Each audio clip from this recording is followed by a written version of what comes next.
Permito presentar a la mesa del Presidium a nuestros panelistas y a nuestro moderador. En primer término, que fungirá como moderador de esta mesa panel, se encuentra con nosotros el doctor Marcos Alejandro Celis Quintal, magistrado presidente del Tribunal Superior de Justicia y del Consejo de la Judicatura.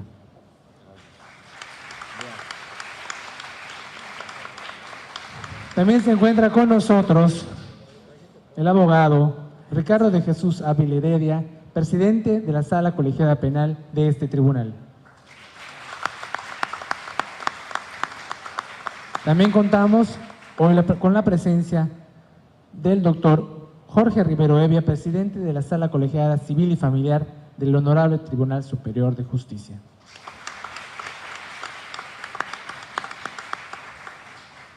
Contamos con el presidente de la Sala Unitaria para de Justicia para Adolescentes, Santiago Altamirano Escalante.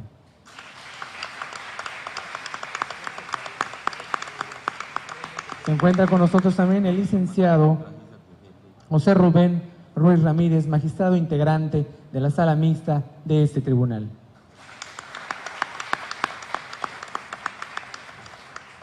Es así como empezamos esta mesa panel, retos, fortalezas y perspectivas del Poder Judicial de Yucatán.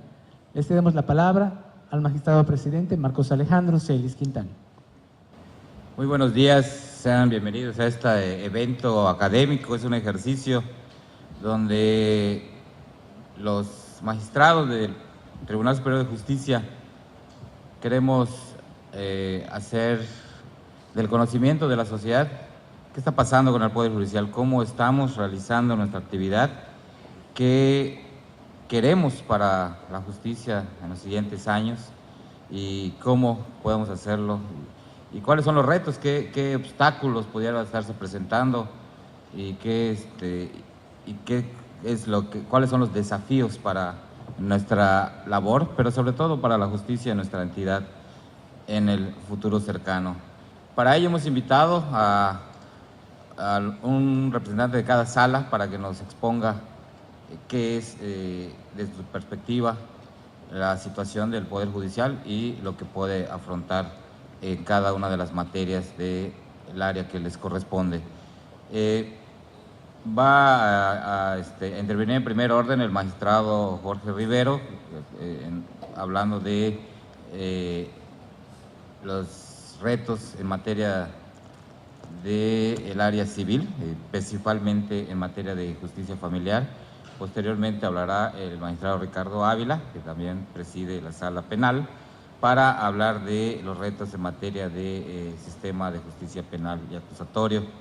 Posteriormente hablará el magistrado Rubén Ruiz, específicamente tocará el tema de la oralidad mercantil. Y finalmente hará uso de la palabra el magistrado Santiago Altamirano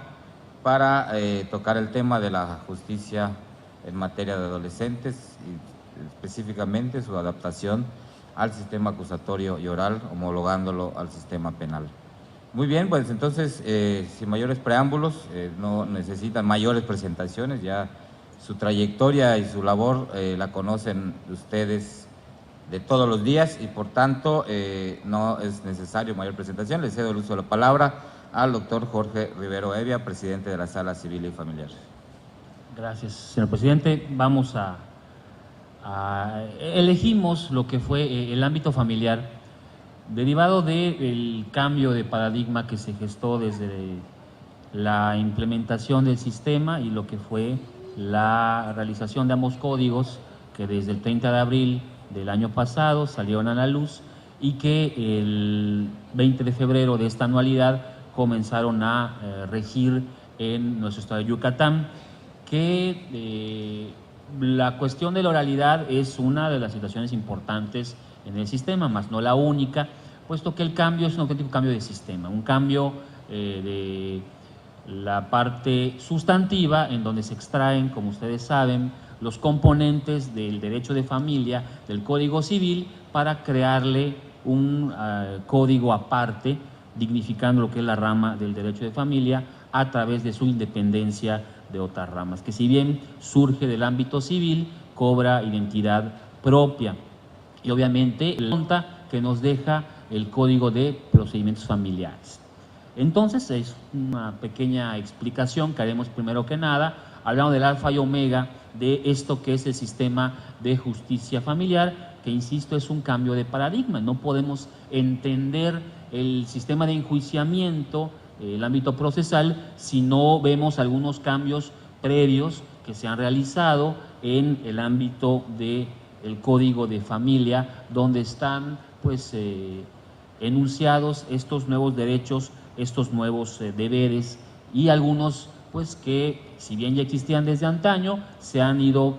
perfilando poco a poco. Entonces, en cuanto a la parte sustantiva, el Código de Familia en su normatividad nos viene a establecer, entre otras cosas, en primer lugar, la ampliación del alcance de los derechos y obligaciones familiares al designar ya de manera puntual que pueden exigirse el cumplimiento de estos deberes a los parientes colaterales hasta el tercer grado y sin limitación en línea recta. Vemos cómo el sistema va abarcando, por ejemplo, que la obligación alimentaria propiamente puede ser exigida no solamente al directamente obligado, el progenitor, sino también puede extenderse a los abuelos y también a los colaterales. Si bien lo decía antes el Código Civil, ahora es mucho más puntual. Tratándose de pensiones alimenticias, también se pretende que éstas sean efectivas. Ya habíamos hablado en otras ocasiones que, hablando de los derechos, de nada sirve que estén enunciados normativamente si no hay garantías de que estos se vayan a cumplir. Obviamente que el derecho humano a la alimentación es preocupante para el Estado mexicano y asimismo para esta entidad federativa. Por ello ha habido cambios normativos en donde pues ya se nos está hablando del aseguramiento prácticamente oficioso, lo que viene siendo también la responsabilidad del obligado alimentario, el pago de deudas contraídas por los acreedores en el lapso de tiempo en el cual existió ese tipo de abandono o el incumplimiento del pago de la pensión, lo que es el derecho preferente del cónyuge sobre los bienes del otro, pues para poder perseguir el pago de las pensiones alimenticias, y en el divorcio, pues una serie de garantías específicas para cumplir con ese derecho alimentario, en lo que viene siendo la determinación de la cantidad para establecer los alimentos, no solo con base en el caudal del obligado que efectivamente se haya acreditado, sino ante el déficit probatorio, pues lo que es el nivel de vida durante los últimos 2 años previos a lo que es el conflicto. Otras cuestiones que vienen es como la de la igualdad, el matrimonio y el concubinato, que son instituciones afines, pues se preserva lo que es el trato equitativo a fin de que en uno y otro caso, que son maneras de conformar una familia, pues haya este respeto y este trato igualitario, que igual forma parte del paradigma del artículo 1 de nuestra Constitución. En cuanto a las casas matrimoniales, pues tenemos que el trabajo en el hogar es visto como una aportación económica, que si bien ha sido el criterio y la tendencia de la jurisprudencia en los últimos años, derivado también del principio de igualdad, es que ahora de manera mucho más específica se establece que el cónyuge o la cónyuge que trabaja en el hogar, incluso el concubino o el concubinario, dependiendo del tipo de familia del cual estamos hablando, tiene entonces el derecho de que esa labor en el hogar se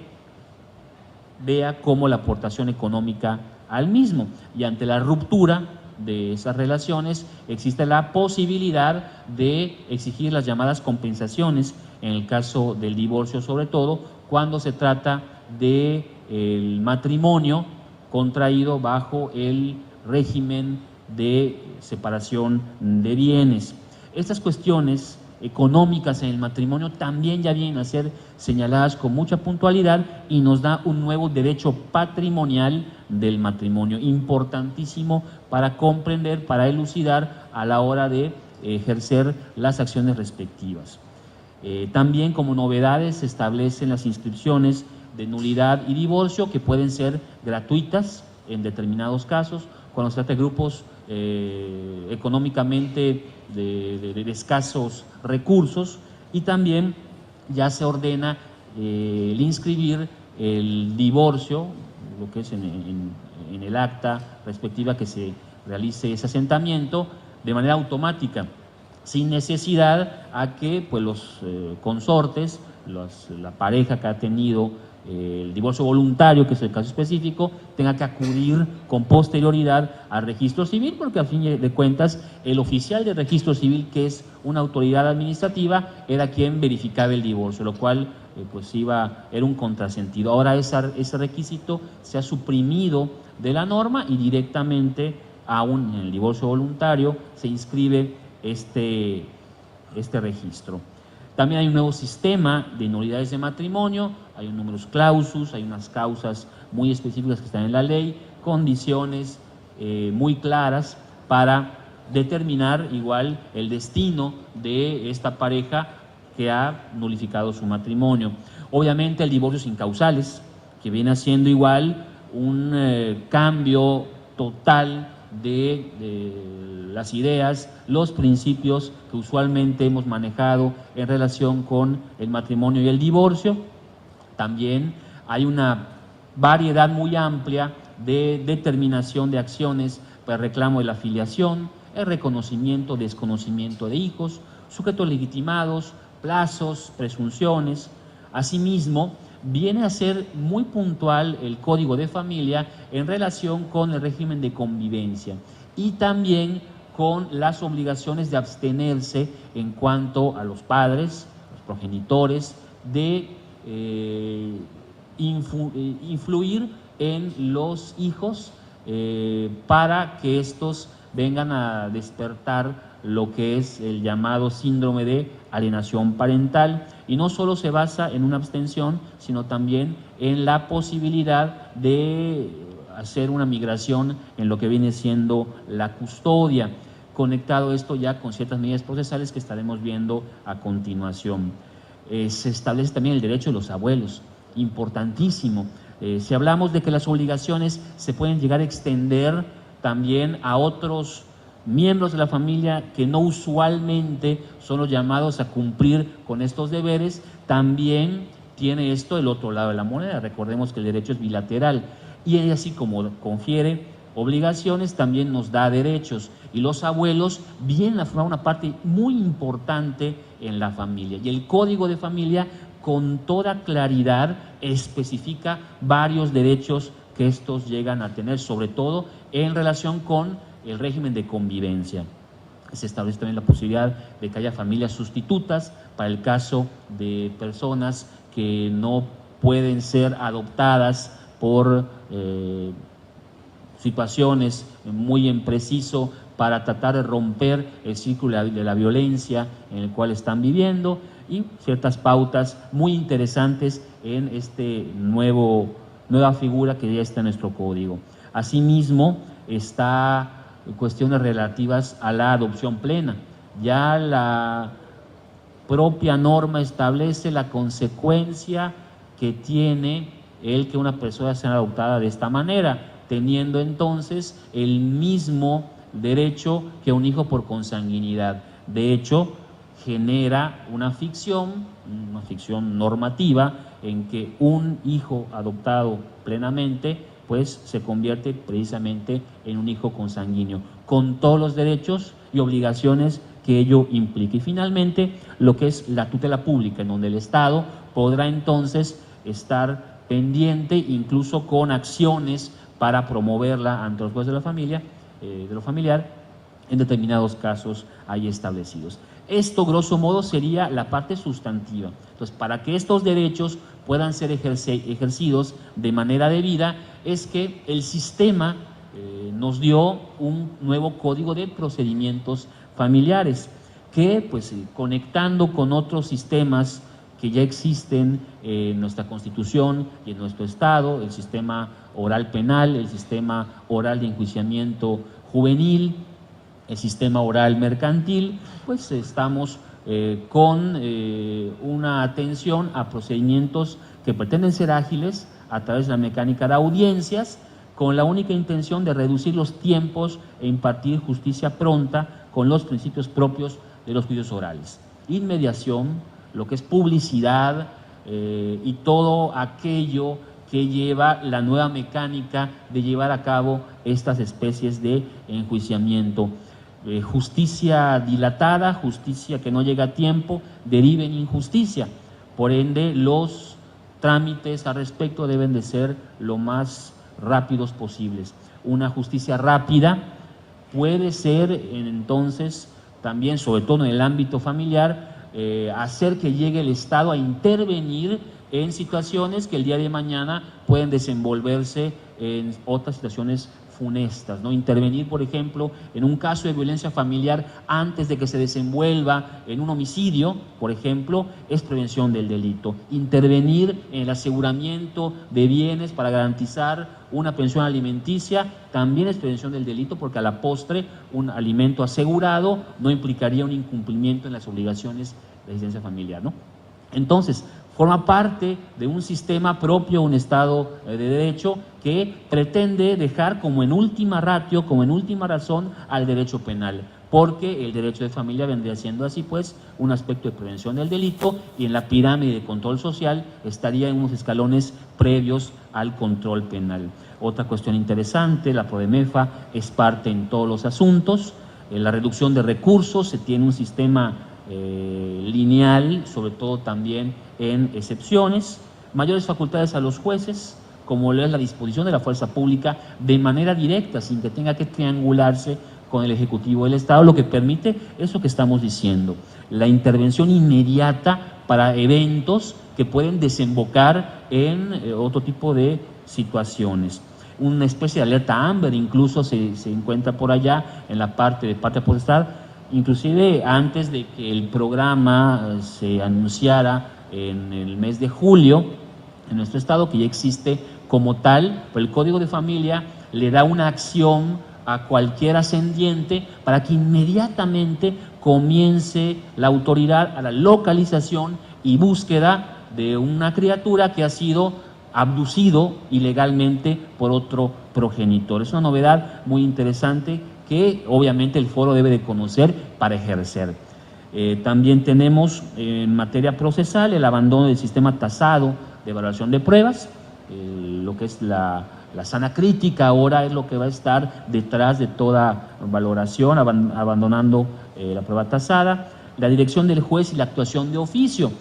que es un procedimiento con tendencia inquisitiva, pero el que sea con tendencia inquisitiva no significa que sea un procedimiento malo, ¿no? Los dos polos sobre los cuales se mueve la actuación del juicio irá hacia el respeto de un principio acusatorio o un principio inquisitivo. En el caso del ámbito familiar, el juez no es solo un árbitro, tiene que intervenir, tiene facultades para modificar la litis, precisamente en atención a los dos intereses que siempre deben de estar siendo respetados en esta rama del derecho, que será el interés de la familia y el interés superior de la niñez. Y obviamente tenemos nuevos procedimientos como el de restitución internacional de niños, niñas y adolescentes, que es una novedad, puesto que con anterioridad a esta norma resolvíamos tales asuntos con base en un procedimiento híbrido que bajábamos de tratados internacionales. Ahora, armonizado nuestro código con tratados internacionales, tenemos este procedimiento propio que se encuentra como un trámite especial en el Código de Procedimientos de Familia. En cuanto al estado actual del sistema, ya para concluir esta breve exposición, derivado de los informes que el Consejo de la Judicatura nos ha amablemente proporcionado, tenemos para muestra un botón de cómo estamos en la administración de justicia. Entre febrero, que fue el mes en que entró en vigor el sistema, y septiembre de 2013, que también otro paréntesis, a diferencia de otros sistemas como el penal, que no ha entrado de manera total en el estado de Yucatán, el sistema de derecho de familia entró el mismo día en toda la entidad federativa, lo cual impacta directamente en los esfuerzos, en el presupuesto y obviamente en la calidad de la justicia. Tenemos pues esa principal problemática, que un día tenemos que resolver todo lo que llegue de las nuevas acciones ejercidas de manera general en toda la entidad federativa. Entonces, tenemos que los 2 jueces que tenemos en la ciudad de Mérida actualmente tienen una carga de trabajo, el juzgado primero de oralidad de 1.063 expedientes y el juzgado segundo de oralidad alrededor de 1.082 expedientes. Esta estadística es de hace 2 semanas, seguramente ya se ha incrementado, ¿no? Siempre la carga de trabajo aumenta, es complejo que venga a disminuir, y menos aún en este tipo de problemas que son los que atienden los juzgados, porque la gente no deja de morir y habrá una sucesión, la gente se divorcia, los niños igual tienen problemas, los alimentos, vaya, el delito puede ser frenado, puede ser de una manera contenido, pero los actos jurídicos que derivan propios de la materia del ámbito familiar, como el nacimiento de un niño, como la muerte de una persona, es algo que no podrá detenerse, salvo en la ciencia ficción. Entonces, tenemos que hay una altísima carga de trabajo para los únicos 2 juzgados que tenemos en la capital de nuestro estado, que concentra también el mayor índice de trabajo, ¿no? Obviamente una respuesta muy propia del Consejo de la Judicatura y puntual ha sido que a partir del 1 de octubre de esta anualidad, el juzgado tercero de oralidad familiar en Mérida comenzará en funciones, con la esperanza que tenemos todos de que sirva para desasolvar esto que está a punto de que nos colapse el sistema. Porque si llevamos a cabo una mecánica de audiencias y tenemos 1.060 asuntos, ¿cuántos años necesitaríamos para abatir este rezago? Teniendo en cuenta que el año tiene 365 días. ¿Y días hábiles cuántos tenemos? 280 por allá, si no fallan mis cuentas. Y teniendo en cuenta que el juez cada día hábil va a resolver, aunque sea un asunto, pues bueno, mis cuentas no me salen. En un año no abatiríamos este tipo de asuntos. Obviamente hay que fomentar los medios alternos para también despresurizar al sistema. Gracias. Y pues ese es un problema básico. Otro problema que no es tanto de la administración de justicia, sino que es de lo que es el Centro de Convivencia Familiar, que depende del Poder Ejecutivo. Es también que el último reporte que tenemos de enero a junio de 2013, en el registro de asistencias, se han llevado a cabo alrededor de 2.986 actividades entre visitas supervisadas y entrega-recepción de infantes. 2.986. Para lo poco que funciona en relación con el tiempo, que es únicamente de viernes a domingo, que funciona un centro de convivencia para todo el estado de Yucatán, obviamente que es mucho trabajo para el poco personal que ahí se tiene. Entonces, también esto impacta directamente con nosotros, porque si bien no administramos el Centro de Convivencia Familiar, ahí es donde mandamos los casos conflictivos. Para ese derecho esencial, que es el derecho de convivencias, que como hemos visto, tiene un nuevo perfil, una nueva normatividad en el Código de Familia. Y obviamente que esto también redunda en la prevención del delito, porque si un padre, una madre puede convivir debidamente con sus hijos, no tendrá la necesidad de tomar justicia por su propia mano y ejercer arbitrariamente su derecho. Entonces, el Centro de Convivencia es una gran institución, sin embargo, ha quedado pues ya rebasada. Las necesidades, para concluir, son 2 muy básicas. Es una cartita a Santa Claus, como dicen las magistradas compañeras de integración de sala. Necesitamos más juzgados, definitivamente. Necesitamos más juzgados para poder llevar a cabo realmente que ese paradigma de oralidad nos deje una justicia eficiente, eficaz y pronta. Y obviamente ya lo que es la ampliación del centro de convivencia, desde el punto de vista también de la ampliación de los horarios,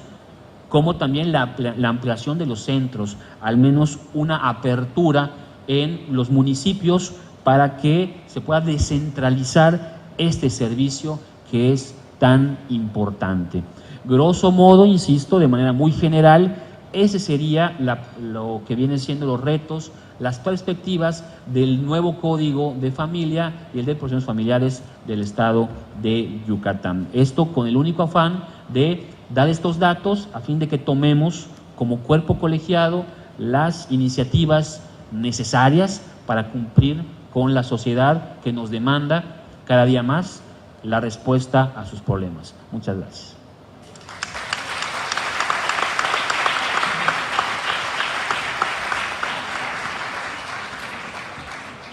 Muy bien, ha sido una exposición muy importante y la verdad es que tiene mucha razón el magistrado. Probablemente en otras materias podemos disminuir el número de casos, pero en materia familiar pues la gente está naciendo,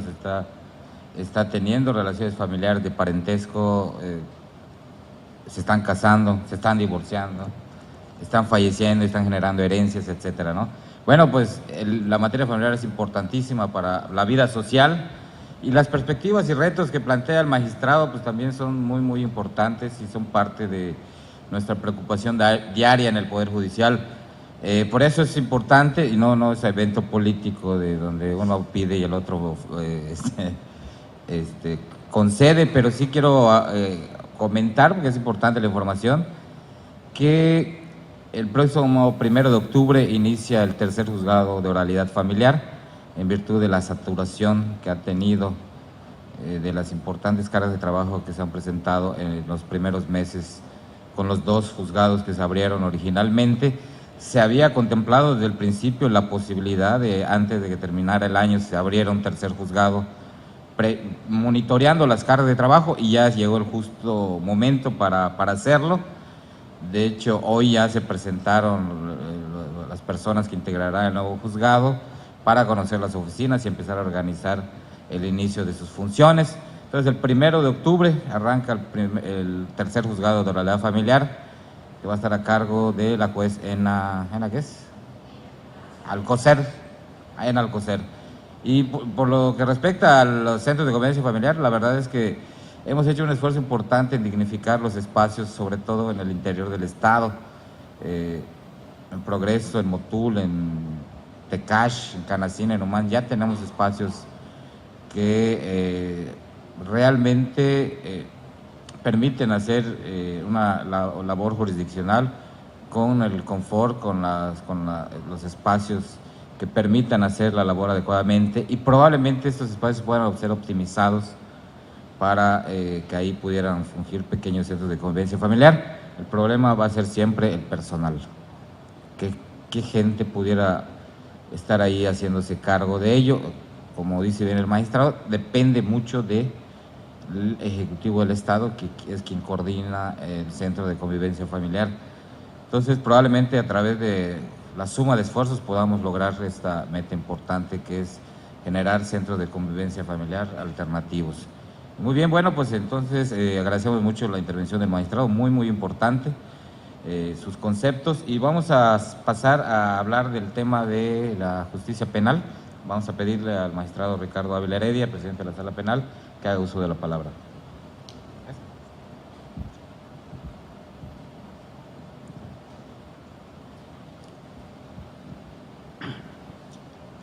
Muy buenas tardes, amigos todos. A nombre de la Sala Penal, me permito manifestar las siguientes ideas. La reforma penal de 2008 es sin duda, a mi parecer, la más importante del Estado mexicano en los últimos años y es la que abre camino a la oralidad en otras materias del derecho procesal. El sistema penal acusatorio y oral rompe con una estructura tradicional, escrita y con valoración tasada de la prueba, que si bien se aplicó en nuestro país por aproximadamente 100 años, se vino agotando por factores como exceso de asuntos, falta de recursos, violación de garantías y los avances científicos y tecnológicos no aplicados por muchos años en los procedimientos penales. Yucatán, como entidad federativa de los Estados Unidos mexicanos, a través de la coordinación institucional de sus poderes públicos, acogió con entusiasmo y decisión la pronta implementación del sistema acusatorio y oral. Los cambios necesarios a la legislación se hicieron presentes en reformas y adiciones a la Constitución Política del Estado, con la expedición de nuevos códigos y leyes, entre ellos el Código Procesal Penal de 2011, las leyes de la Fiscalía General del Estado, del Instituto de la Defensa Pública, la Ley de Víctimas y de Protección de Testigos,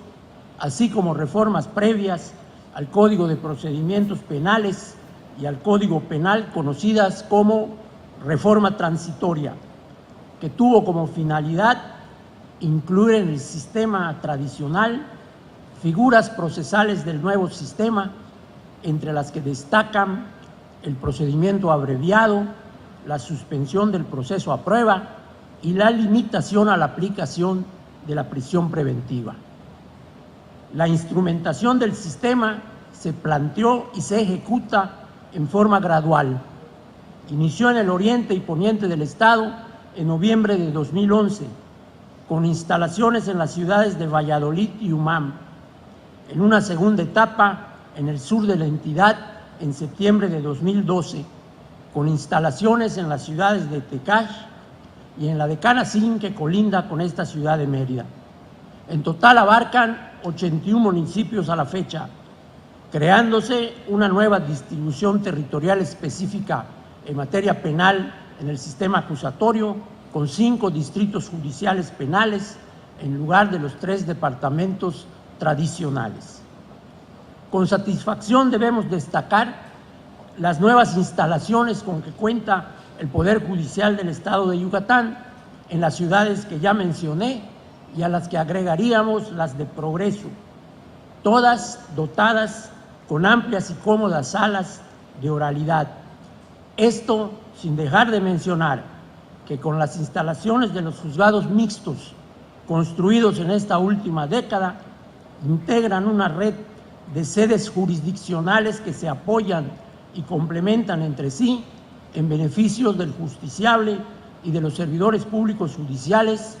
que cuentan con lugares dignos y adecuados para el desempeño de sus labores. Hablar de la capacitación de los operadores jurídicos del nuevo sistema por su continuidad y calidad, aunque debe decirse no siempre con la adecuada planeación, pero esto debido a las oportunidades de la gestión en cursos de capacitación con otros tribunales y catedráticos del foro, es sin duda alguna una nota sobresaliente para las instituciones responsables de la operación del sistema. Esto por el trabajo realizado, situación que nos ha permitido incluso replicar dicha capacitación en otros estados, en otras instituciones, a grupos de litigantes, pero de manera especial a la totalidad de los servidores judiciales del área penal. El tránsito a la aplicación del sistema acusatorio en el Estado no ha sido fácil. Podemos decir un poco lento, con pocos asuntos en principio, pero esta situación estaba prevista con anterioridad, pero no ha sido comprendida por algunos sectores, y al ser poco conocida la dinámica procesal y su finalidad por la mayoría de la población, esto en parte debido a la falta de difusión, que unida a la mínima aplicación por autoridades y litigantes de las novedosas figuras incluidas en el Código de Procedimientos Penales que rigen el sistema mixto, así como de manera especial por diversas notas periodísticas controvertidas, en particular respecto a la aplicación de las medidas cautelares distintas a la prisión preventiva, que algunas personas consideran como la liberación de los delincuentes y no como un proceso en libertad para llegar a una sentencia que en su caso pueda ser condenatoria y absolutoria, para entonces, si fuera así, cumplir con las penas impuestas por los jueces. Estas situaciones constituyen circunstancias que pudieran traer como consecuencia desinformación y falta de credibilidad en el sistema que llamamos nuevo, pero que entre dudas y algunas inconsistencias que pudieran ser reales o ficticias, no tiene vuelta hacia atrás. Y esto se vislumbra con la reforma a la Constitución General de la República, dada hace unas semanas, en la que se dio facultades al Congreso Federal para legislar en materia penal única, y los diversos proyectos que ahora se discuten en la Cámara de Senadores sobre el Código de Procedimientos Penales único de aplicación en todo el país para la materia penal. El futuro del sistema de justicia penal acusatorio y oral en Yucatán es irreversible. 2016, año límite para su implementación en todo el país, está cada vez más cerca, y si bien es de reconocerse que el programa gradual de implementación del sistema en Yucatán no se ajustó a la fecha prevista para la tercera etapa, que sería septiembre de este año, y su aplicación específica en el municipio de Mérida y en los otros 24 faltantes, esto tiene una justificación, una justificada razón, y esta es la de contar en esta ciudad capital con un edificio moderno y adecuado, con instalaciones especiales para que el justiciable, víctima u ofendido, cuenten con la seguridad necesaria, al igual que los servidores públicos que las utilicen, como lo será con toda seguridad el Centro de Justicia Oral, que ya se construye en terrenos ubicados frente al Centro de Reinserción Social del Estado. Esto se ha hecho público, por lo que se espera el inicio de la tercera y última etapa del sistema de justicia acusatorio y oral en el mes de junio del próximo año 2014. Todo cambio provoca controversias, y si la materia penal por su naturaleza es polémica, ya que se afectan intereses de alguna de las partes, la problemática desde luego es mayor y se convierte para los que intervienen en el sistema en un reto que debemos vencer. ¿Cuáles son estos retos, en mi opinión, que los operadores jurídicos tenemos que vencer? Me permito señalar algunos. Entre ellos, contar con un nuevo Código Penal en el que se incluyan figuras no contempladas en el vigente y se aclaren conceptos para hacerlo más sencillo. Continuar con una capacitación constante, debidamente planificada. Fomentar con nuestro ejemplo la cultura de la legalidad. Utilizar las figuras del procedimiento abreviado y la suspensión del proceso a prueba en el sistema tradicional. Propiciar desde todos los niveles el conocimiento claro y sencillo del sistema acusatorio y oral. Esto sin falsas expectativas, aclarando que no es la solución de todos los problemas que provoca la delincuencia, pero sí una manera más transparente y ágil de impartir justicia. Pero sobre todo ser positivos, poniendo nuestro mejor esfuerzo todos los días. Amigos, todos, debemos convencer a la sociedad que el cambio de sistema es en beneficio de sus integrantes, y para esto debemos convocar a los litigantes, a los periodistas, a todos los servidores y en general a todo el pueblo de Yucatán a luchar por una mejor aplicación de la justicia penal. Muchas gracias.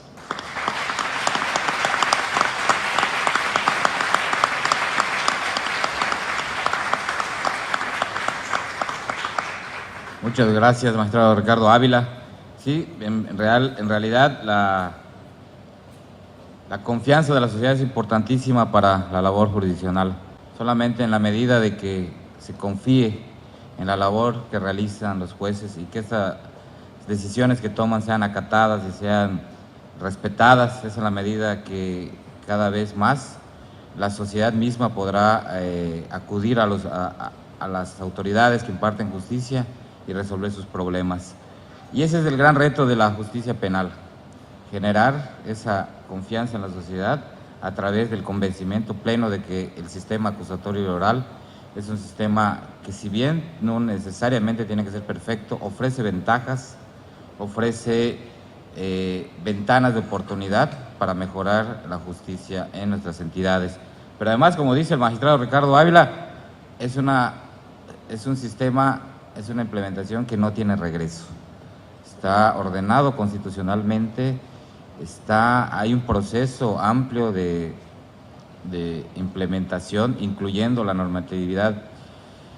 única a nivel nacional, y por lo tanto, y además, bueno, se puede ver en las políticas públicas que está presente en la agenda a nivel federal y en el orden local. Por lo tanto, el sistema acusatorio tiene ventajas para ser eficiente y funcional en Yucatán, y bueno, superar los retos va a ser la medida del éxito de este sistema. Muchas gracias, magistrado, por sus aportaciones y por compartirnos estos conceptos. Vamos a cederle el uso de la palabra al magistrado Rubén Ruiz Ramírez para hablarnos de los retos en materia mercantil. Muchas gracias. Buenas tardes a todos. Como vemos, esta evolución del sistema de procedimientos y juicios orales está abarcando, permeando a todas las materias, y no es la excepción la materia mercantil, que cabe aclarar, como todos sabemos, la facultad de conocimiento por parte del Poder Judicial de Estado deriva de una jurisdicción concurrente en términos del artículo 104 constitucional. Este sistema se incorpora en reformas al Código de Comercio, específicamente del 27 de enero de 2011 y del 9 de enero de 2012, que se incorporan los artículos 1390 bis a 1390 bis 50. Por ello, el 27 de junio de 2013, en el Diario Oficial del Estado, se publicó el Acuerdo General OR 06-130603-02 del Consejo de la Judicatura del Poder Judicial del Estado,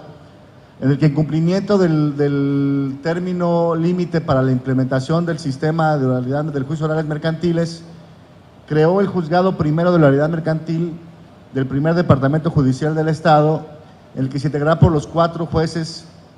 que ya conformaban los juzgados mercantiles, con lo cual, en mi opinión, se logra una fortaleza y al mismo tiempo un reto. La fortaleza es que se cuenta con jueces experimentados. El reto es que, conforme vaya avanzando el esquema, se va a requerir, tal vez por número, la cantidad de asuntos, que ahora no es el tema, pues obviamente de jueces que estén dedicados específicamente a este tipo de audiencias, porque, como veremos, también amplió la competencia de los juzgados mixtos de lo civil y familiar de los 3 departamentos judiciales, lo cual evidentemente en la función diaria del juez implica un reto o áreas de oportunidad, pues conocen de diversas materias y de diversos tipos de procedimiento. En diciembre de 2012 también se publicó el acuerdo en el que se actualizó el monto para poder establecer cuál es la cuantía de los procedimientos que se van a tramitar de forma oral. La cuantía, en cuanto a la suerte principal, es que deba ser menor a 520,000 pesos, 520,900 pesos, y con la aclaración de que tenemos un sistema realmente mixto, con una oralidad preponderante, puesto que tanto la demanda, la contestación, así como la reconvención y la contestación de esta son de manera escrita. Ahí también se deben de ofrecer las pruebas, por lo tanto toda la determinación, la expresión de la litis ahí está reflejada en estos escritos. Otra característica para la procedencia del juicio oral mercantil es que no se trate de un procedimiento de tramitación especial conforme al Código de Comercio o a alguna otra ley especial de la materia. Nada más de manera somera, vamos a establecer algunos de los otros principios rectores de este juicio, que es la inmediación. Como ya todos saben, en todas las demás materias y en esta, es la presencia del juez en la recepción de pruebas con la aclaración de que esto ya se venía dando en nuestro sistema aquí en el Poder Judicial del Estado. Los jueces en materia mercantil generalmente y siempre están presentes en las audiencias. Principio de concentración, que implica llevar hasta su totalidad, junto con el de continuidad, las audiencias de juicio, el de publicidad, igualdad de las partes, contradicción, ya dijimos el de continuidad, y dirección procesal por parte del juez, en el términos del 1390 bis. Este principio tiene una importancia relevante porque convierte al juez en verdadero director del proceso y rompe un poco con el paradigma de esperar estrictamente el impulso procesal de las partes. Pues en algunas etapas del procedimiento, como en el desarrollo, el juez está obligado a continuar sin esperar seguir el procedimiento correspondiente o la etapa que continúa. Pero también requiere de contar con todos los elementos para ello. Como veremos más adelante en el estado actual que se encuentra, hay una espera en los procedimientos por falta de emplazamiento. Esto puede ser muy probablemente por causas atribuibles a las partes que no proporcionan el domicilio o que el domicilio no se encuentra, pero también es importante aquí reflexionar como institución que el juez debe tener a su disposición total, completa y plena el mandato de los actuarios. ¿Por qué? Para que pueda de verdad cumplir con este principio de dirección procesal del juicio. Otro rasgo a destacar es que nos establece a detalle los requisitos de la demanda en este procedimiento, no vamos a reparar mucho en ello, y prevé la posibilidad ya regulada de que el juez prevenga, obviamente admita o deseche, prevenga por alguna falta en esos requisitos. El desechamiento obviamente puede ser, por ejemplo, si no es de la cuantía que marca la disposición, o bien porque se trate de un juicio especial y no proceda este tipo de procedimiento. Con el emplazamiento de la demanda, obviamente viene la contestación de la parte demandada y en su caso la reconvención, a su vez se le corre traslado a la parte actora para la reconvención, y una vez contestada esta o pasado el término del plazo concedido, el juez está obligado a señalar la audiencia preliminar, que es la que cobra relevancia en este procedimiento al depurar el mismo. ¿Cuáles son los objetivos? Depurar el procedimiento en el que reciban y desahogan los medios de prueba respecto de las excepciones procesales, dictándose la resolución que en el derecho corresponde. Aquí va a recibir el juez todas las pruebas relacionadas con las excepciones, con excepción de la de incompetencia. Es la única que no puede resolver el juez de primera instancia. La conciliación o mediación de las partes por conducto del juez. Este es otro reto importantísimo como institución, pues al juez se le ¿cómo le seguimos?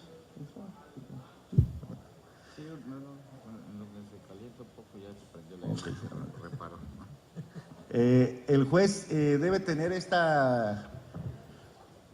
preparación de ser el verdadero facilitador para llegar a convenios respecto incluso de los acuerdos probatorios, los hechos no controvertidos y obviamente para poder tener una solución del conflicto de fondo. Aquí tenemos un problema, hay quienes opinan que esto puede contaminar al criterio del juzgador. Entonces, incluso hay una iniciativa de la senadora, que no prosperó y que quedó ahí como congelada, la senadora Poleski, Dante Delgado y otro senador, en la que para cuidar este aspecto proponían la reforma del 1132 en cuanto a las causas de impedimento, y decía que cuando se haya pronunciado o externado alguna opinión del asunto, y el agregado era con excepción del trabajo en conciliación y mediación, ¿no? Entonces, este es el debate que puede surgir de ese tema, si es preferible, ya será eso también del diseño legal, ¿verdad? Si es preferible que el que haga la mediación y la conciliación sea un facilitador, en este caso, por ejemplo, del Centro de Mecanismos Alternos, o bien si se le deja esa facultad al juez. como quedó finalmente es que el juez tiene esa facultad, entonces el reto para el Poder Judicial es la capacitación idónea y que obviamente esto no se pueda considerar como prejuzgar para el fondo del asunto. La fijación de acuerdos sobre hechos no controvertidos y fijación de acuerdos probatorios. Aquí se les da la oportunidad, conforme al derecho de audiencia a las partes, de que ellos sean los que lleguen a estos acuerdos aparentemente. Sin embargo, si no se llega a esa posibilidad, será el juez el que tenga que determinarlos. Todos sabemos que eso va a surgir, obviamente, de los escritos de demanda y de contestación de la misma, y ahí se va a poder delimitar cuáles son los hechos controvertidos y cuáles no. Y obviamente las partes ahí pudieran llegar a algo que consideraran no controvertido, aunque en apariencia en la demanda lo fuera. Ahí el cuidado por parte del juzgador evidentemente es que no se varíe la litis o no se varíen los hechos de la demanda en esa audiencia con motivo de los acuerdos de hechos no controvertidos y de acuerdos probatorios. Los acuerdos probatorios son las pruebas que son innecesarias en relación con los hechos que se consideren que no se controvierten o no son dudosos.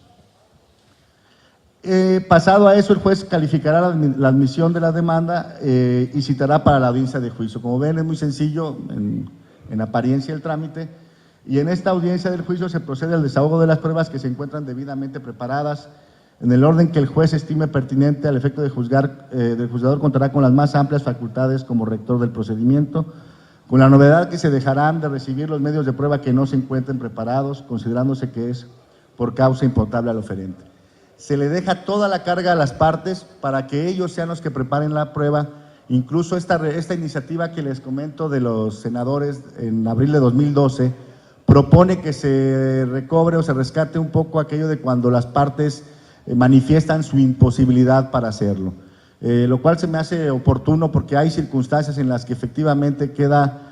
fuera de toda posibilidad de que la parte pueda hacer comparecer a alguno de los testigos, por ejemplo, y sea la autoridad la que los llame. Sin embargo, como quedó, parece que queda una carga muy importante de las partes para que hagan esta labor y el juez solamente quede como de recepción y él les proporciona los oficios y citaciones correspondientes.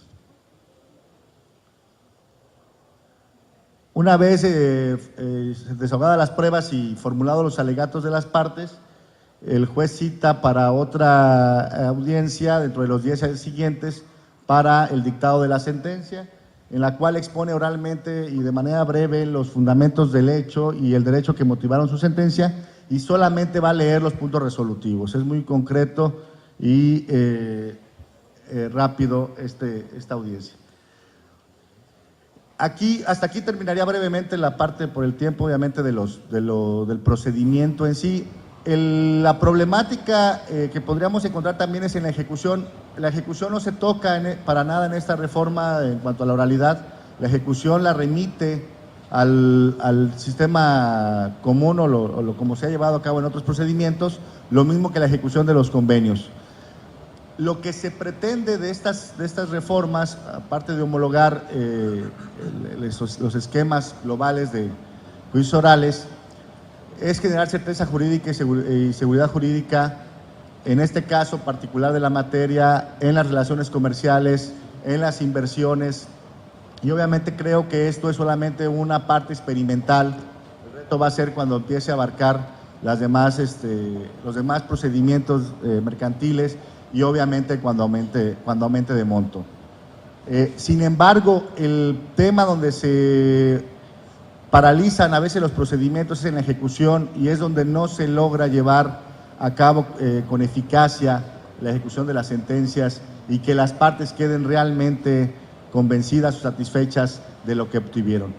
Si esa parte no se agiliza o no se logran mecanismos para el cumplimiento, la parte del procedimiento que se logre agilizar o avanzar, pues no serviría de nada. En cuanto al amparo, a diferencia, en mi opinión muy personal, a diferencia de otras materias como podría ser la penal, que puede causar algunas dificultades el procedimiento del amparo, la interposición de algún amparo, en el caso particular de este procedimiento oral, del juicio oral mercantil, encuentro muy por excepción la procedencia del amparo intraprocesal, y por lo tanto no afectaría la continuación del mismo. Por ejemplo, en el caso de personalidad, la suspensión tendría el efecto de que nada más se siga el procedimiento y no se dictara sentencia, con lo cual no afectaría a los principios de la oralidad mercantil en cuanto a la continuidad y concentración del mismo. Y en pruebas y demás, pues por excepción en esta materia procedería el amparo indirecto. Y por lo tanto nos iríamos nada más al amparo directo en cuanto a la sentencia, pues al no haber apelación, evidentemente el recurso efectivo conforme a los tratados internacionales, en este caso sería el juicio de amparo directo, con lo cual se analizarían los aspectos que se consideran violados. Este tema también ha sido controvertido en cuanto a los recursos. El 1390 bis establece que no procede recurso alguno y estos senadores proponían que procediera el de revocación contra decretos o acuerdos intermedios, lo cual en la evolución del procedimiento mercantil lo que se ha pretendido es evitar las estrategias de las partes para retrasar el procedimiento. Yo considero que como está pudiera agilizarse y pudiera caminar el procedimiento a lo que se pretende, que es realmente la sentencia de fondo. Ya hablamos de las iniciativas que están pendientes al respecto y los datos actuales que podemos mencionar como del estado actual en que se encuentra, por información también del Consejo de la Judicatura del Poder Judicial del Estado, en particular de la señora consejera Fanny, en la cual agradezco. Tenemos que apenas iniciamos o presentaron 20 demandas de esta naturaleza desde el 28 de junio de este año a la fecha, de las cuales 7 no se han admitido, fueron desechadas, y las otras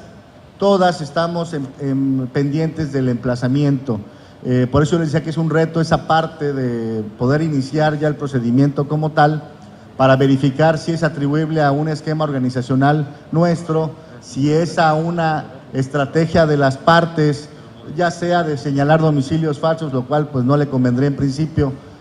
Segundo, que la parte que se habita ahí se esconda, diga que no es el domicilio, o bien simplemente sea algo natural, que sea normal que esté pasando. Muchos son por exhorto, etcétera. Por eso la importancia de que el juez tenga el verdadero control del proceso en ese aspecto. Y obviamente pues ya será ver cómo va evolucionando. Nosotros en el Distrito Federal, por ejemplo, se abrieron 20 juzgados civiles y mercantiles, claro, ven las dos materias, solo para la oralidad, y ellos sí ya tienen una estadística de que de 6 a 9 meses que duraba un procedimiento de ese tipo, un juicio, ahora tarda 3 meses. Entonces ahí sería la tarea nuestra de monitorear este aspecto de la falta de emplazamiento, cuánto dura, cuánto se llevaría a cabo el tema del procedimiento, y obviamente ya para poder verificar en contraposición con lo anterior. Y pues obviamente también ver en los juzgados mixtos cómo se va desarrollando esto. Muchas gracias. Este sería el esquema porque apenas estamos iniciando en el procedimiento. Aclarando que obviamente tienen más trabajo los jueces, y no, a diferencia del juez Rivero, en lugar de hacer más juzgados van a quererlos bajar, ¿no? Tienen más trabajo de estos 20, ¿no?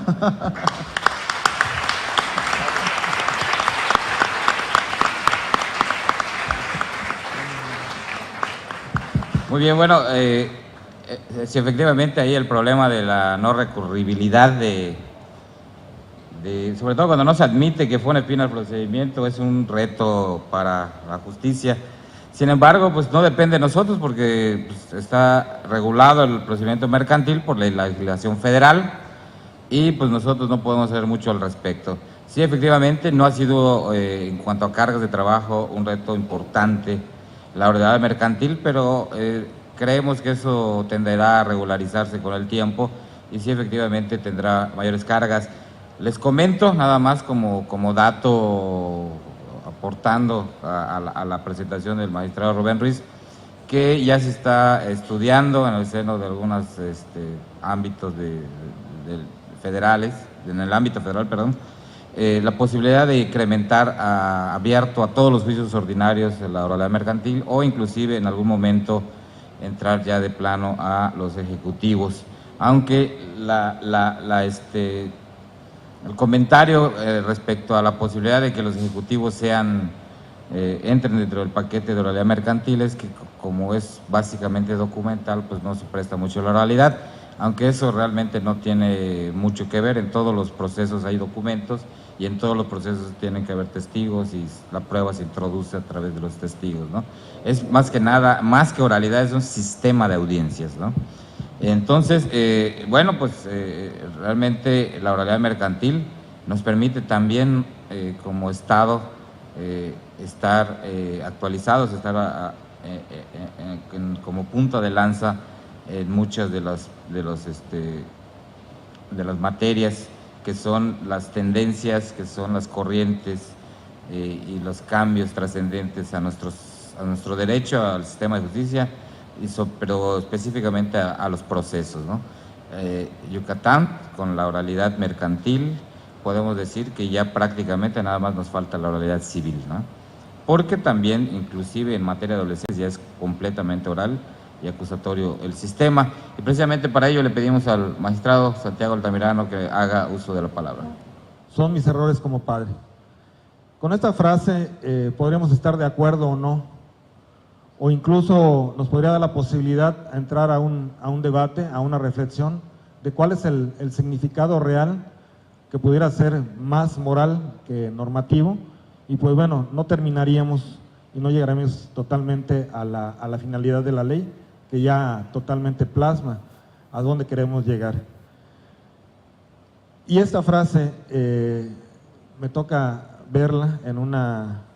cinta cinematográfica en donde en determinado momento un padre pide perdón a su hijo a modo de dispensa del comportamiento que ve en él, reconociendo él como padre los errores de él como propios y dimensionándolos como sus defectos al haber errado en esa formación. Las distintas vertientes que se pueden tomar de la reflexión de la frase antes mencionadas me permiten a mí encontrarme en posibilidad de hacer mención de que quienes nos encontramos laborando en el sistema integral de justicia para adolescentes, vemos un reto constante en la impartición de justicia, ya que hablar de derecho juvenil es hablar de desarrollo, no solo del país, sino también del Estado. Es por ello que a lo largo de la historia jurídica de nuestra entidad, esta rama del derecho se ha transformado, se ha evolucionado de la mano con los cambios socioculturales de nuestra sociedad, acordes a los requerimientos que vivimos y a los constantes cambios normativos, mismos que han tenido que considerar una importante dosis de humanismo, de entrega, sin menospreciar la necesidad de tener conocimientos técnicos que resultan trascendentales en la administración de justicia. Ello brinda en su conjunto las bases para poseer de manera coligada la sensibilidad necesaria para entender en su justa medida la problemática que representa el adolescente que ha infringido la ley penal. A manera de preámbulo, haré una remembranza histórica de las normas que han existido a lo largo de la historia de nuestro país, empezando con el Código Mendocino en el año 1535 a 1550, que contemplaba castigos severos a todos los menores de edad que cometieran algún delito. El Código Netzahualcóyotl, que eximía de pena a los niños menores de 10 años. Durante la época colonial, en las 7 partidas de Alfonso X, hacía referencia a la irresponsabilidad penal total por debajo de los 10 años y medio. El Código Penal de 1871, en su artículo 34, que a la letra dice: las circunstancias que excluyen la responsabilidad criminal o por infracción de las leyes penales son: fracción quinta, ser menor de 9 años, fracción sexta, ser mayor de 9 años y menor de 14 años al cometer el delito. A finales del siglo XIX y las primeras 2 décadas del XX, surge una dirección de beneficencia pública adscrita a la Secretaría de Gobernación, antecedente de las correccionales, con el enfoque asistencial, educativo, que no contenía ningún sentido penal. En el año 1923 surge el primer tribunal para menores en la ciudad de San Luis Potosí. En 1928, la Ley sobre Previsión Social de la Delincuencia Infantil y Territorios contemplaba a los menores de 15 años fuera del Código Penal. En 1929 surge el Reglamento de Calificación de los Infractores menores de edad en el Distrito Federal, que da origen al Tribunal Administrativo para Menores. En el año 1934, el Código Federal de Procedimientos Penales, que establece la competencia de los tribunales de menores de los estados para conocer de casos de menores que cometían delitos en el orden federal. En 1936 se crea la Comisión Instaladora de los Tribunales para Menores. En 1941, la Ley Orgánica y Normativa de Procedimientos de Tribunales para Menores y sus instituciones auxiliares en el Distrito Federal y territorios federales, que facultaba a jueces de menores a imponer sanciones determinadas por un tribunal administrativo. En 1965 se incluye por primera vez a los menores infractores en la Constitución Política de los Estados Unidos Mexicanos en el artículo 18, refiriendo la especialidad en la materia. En 1974 se publica la ley que crea el Consejo Tutelar para Menores Infractores del Distrito Federal. Y en 1991 la Ley para el Tratamiento de Menores Infractores para el Distrito Federal en materia común y para toda la República en materia federal. Ya en el 2005 se reforma el artículo 18 constitucional en lo relativo a la materia de menores, propicia la modificación generalizada de los ordenamientos locales en la materia a fin de establecer un sistema integral de justicia para adolescentes. En concordancia con lo antes planteado y una vez enumeradas algunas de las normas nacionales que han contenido y contemplado la referencia de los menores infractores, nos adentraremos en la normatividad estatal, iniciando en el año de 1972 con el decreto 151, con el llamado Código de Menores del Estado de Yucatán, que contemplaba 38 artículos, destacando la creación del Tribunal de Menores, que no solo se encargaba de sancionar a los menores que infringían la ley penal, sino que en este código se permitía sanciones a los menores de 16 años por mala conducta. A partir del 13 de mayo del 81, en el decreto 443, que abrogó el Código de Menores y dio lugar a la Ley para la Rehabilitación Social de los Menores, contaba con 66 artículos en donde se destaca la creación del primer Consejo Tutelar para Menores y era aplicable para quienes infringieran esa ley o los reglamentos de policía y demás disposiciones gubernativas de observancia general, previa investigación, observaciones y estudios necesarios y queda igual al código anterior, contemplando a los menores de 16 años sin un límite hacia abajo. Ya en el 1999 se publica la Ley para el Tratamiento y Protección de los Menores Infractores del Estado de Yucatán, que contempla 150 artículos, definiendo hacia abajo la edad a partir de los 11 años y hacia arriba menos de 16 años cumplidos. El decreto 712 es el que crea la Ley de Justicia para Adolescentes del Estado de Yucatán, que contenía 212 artículos, la cual deja sin efectos la función administrativa y tutelar que realizaba el Estado a través de la Secretaría General de Gobierno y otorgó facultades al Poder Judicial mediante la instauración de procesos jurisdiccionales en materia de adolescentes. 34 años de evolución normativa en nuestro Estado al día, después de abrogaciones, publicaciones que se han ido consolidando acorde a las necesidades y obligaciones de una sociedad en constante cambio y desarrollo, la tarea no ha sido fácil, ya que en nuestro Estado y en el país imperaba una forma de percibir a los niños, niñas y adolescentes como incapaces y no autónomos, que al no ser considerados adultos los ubicamos en una situación de desigualdad, lo que motivó una vez más al estudio, análisis, investigaciones que han ido logrando la consolidación de una ley innovadora, garantista y protectora de los derechos humanos, como lo es hoy la ley vigente en nuestro Estado. Recordemos que la reforma constitucional en materia de seguridad y justicia vigente desde el año 2008 instauró un nuevo modelo de justicia acusatoria oral, razón que nos llevó a construir una nueva ley de justicia para adolescentes, cuyo objetivo es la obtención de resultados acordes a la perspectiva que establece la reforma constitucional mencionada. Es así que el 1 de octubre del 2011, mediante el decreto 453, con entrada en vigor el 16 de febrero, inicia la nueva Ley de Justicia para Adolescentes del Estado de Yucatán, en el esquema acusatorio y oral, contemplando 527 artículos, dejando de lado la dependencia del Código Penal y del Código de Procedimientos para pasar a depender hasta en un 20% nada más de ella. Esta ley edifica un sistema completo, innovador para este núcleo de la sociedad, considerando que este sistema integral de justicia para adolescentes es el conjunto de instituciones, tribunales y autoridades especializadas interrelacionadas para la atención de los adolescentes en conflicto con la ley penal, mismas que conforman una unidad plena,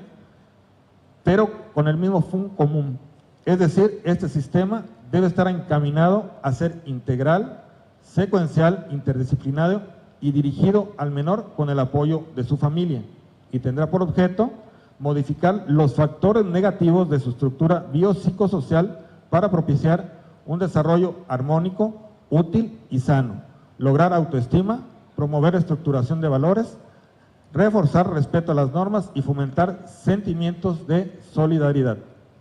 La función jurisdiccional tiene un campo normativo fértil, nacional e internacional.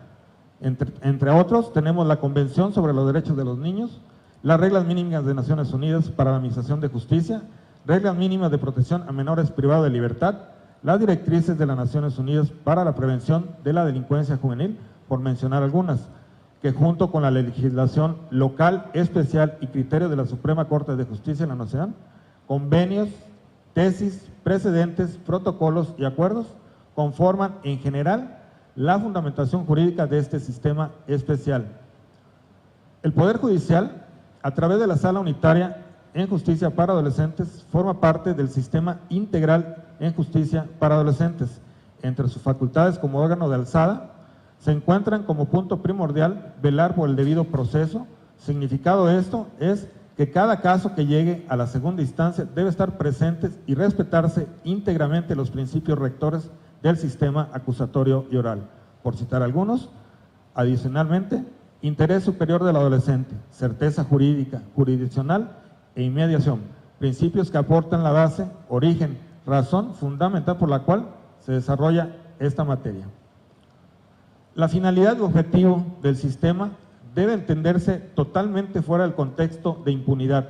ya que sus fines se encuentran en la reeducación y no en la sanción, y solo podrán entenderse cuando comprendamos que este segmento social necesita atenderse cuando cometan errores, a través de medidas que lo alienten a un sano desarrollo acorde a su persona. No olvidemos que un factor importante para un joven que ha tenido una experiencia legal con la ley es precisamente la familia, misma que funciona como un marco de adhesión que sirve de herramienta para la educación de los hijos y que se requiere de una estricta supervisión de aquellos a fin de que este joven mejore todos los aspectos relativos a su persona con la firme intención de proteger su proyecto de vida, que como padres estamos obligados a brindar. Y recordarle al joven que el tratamiento que la autoridad jurisdiccional imponga, según el caso, le otorgará los instrumentos necesarios para que reencauce su futuro acorde a las necesidades, logrando mejores hombres y mujeres para el mañana, siendo este último una de las principales innovaciones de la nueva Ley de Justicia para Adolescentes, es decir, la responsabilidad compartida entre padres e hijos. Concluimos retos, pero surgen otros. Nuestra fortaleza natural la representan los integrantes del Sistema Integral de Justicia para Adolescentes. Concretar diversos aspectos tales como la planeación, coordinación, organización, capacitación, investigación y evaluación permitirá fortalecer la prevención social, procuración y administración de justicia, ejecución de medidas, reinserción y seguimiento. Estas acciones nos darán sustento ideológico para la separación completa o no de esta ley especial del derecho penal y convertirla en una rama más del derecho. El régimen del Sistema Integral de Justicia para Adolescentes se encuentra diseñado bajo la perspectiva de una política criminológica clara, especial y armonizada con las necesidades de la sociedad contemporánea. Muchas gracias.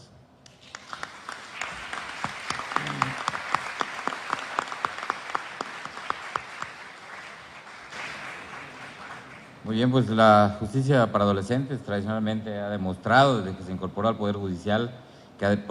vale la pena decirlo, fue la primera materia que se incorporó a la oralidad. Ha demostrado ser funcional, ha demostrado su eficiencia.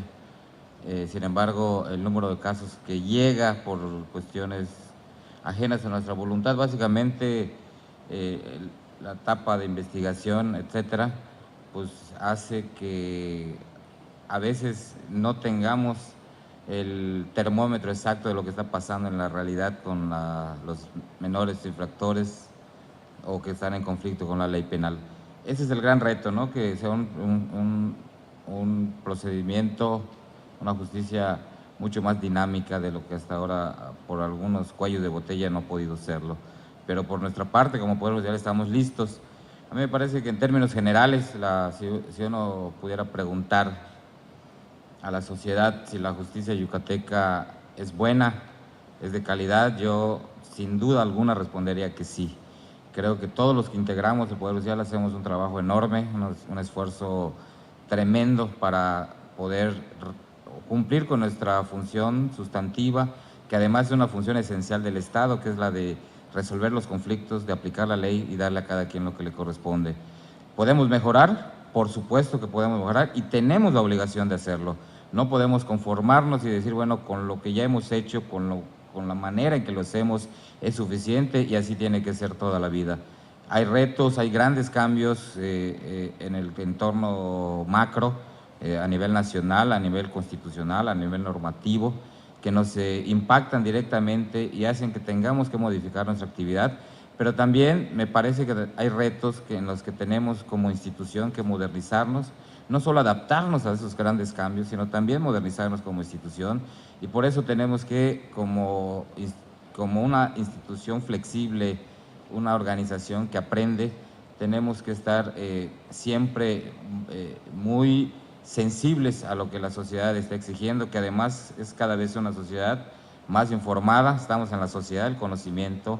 es una sociedad cada vez más exigente y por ello tenemos muy grandes retos, tenemos formidables desafíos ante nosotros. En el Poder Judicial estamos listos para ello, creemos que todos los que integramos esta gran institución tenemos la mejor aptitud, la mejor actitud para hacer